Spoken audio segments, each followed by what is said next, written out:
Think of daily life as ketamine, okay? So you've got people walking around completely dissociated because everything in their daily environment tells them to pick up the dry cleaning. Right. And, Everything's fine. well, what's on Netflix? Yeah. At least in the Cuban Missile Crisis, my father was driving across country. I said, you knew it was he says, everybody knew it was the Cuban Missile Crisis. Every single town that he drove through, he would stop and the TV would be on. People were talking about it, right?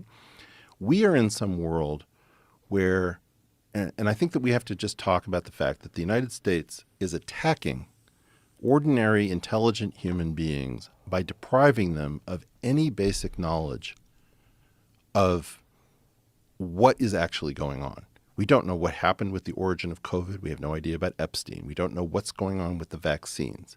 We don't understand the source of the inflation. We blinded ourselves from looking at the M1 monetary aggregate when the Fed pumped us full of cheap cash. We have no clue how to resolve something as dumb as the Epstein. To whom did Ghislaine traffic? I don't know. Yeah. Well, can't find it. Sorry. Bye. So this is what's causing, in part, our friends to go crazy. Several years ago, Sam Harris had good input. Jordan Peterson had good input. Brett Weinstein had good input. Most of them, I don't think, have figured out that they're starved for information, and I'm going to say something very heterodox to the heterodoxy. The heterodoxy was never meant to take over for the orthodoxy. The orthodoxy was something that needed correction. The purpose of the heterodoxy is to say, you're 12 degrees off, you're 3 degrees off. Mm-hmm. What do you do when you're like 168 degrees off? And like the fine tuning that heterodoxy can do is not sufficient to correct the ship.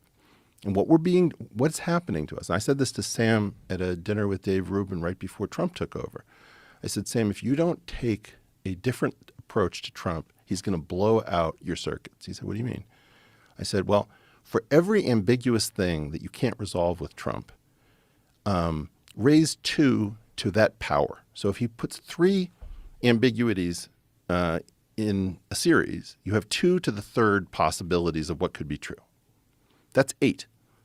He can create a decision tree that explodes faster than you, Sam Harris, can think, right? There's no way you can get to 2 to the 4th possibilities on a decision tree. And Sam, I don't think he understood the perspective. And so what happened was we were all swimming in this world where nobody could tell which end was up. Nobody can resolve anything. And I think a lot of this has to do— I'm not sure I understand what you were just saying there. Okay.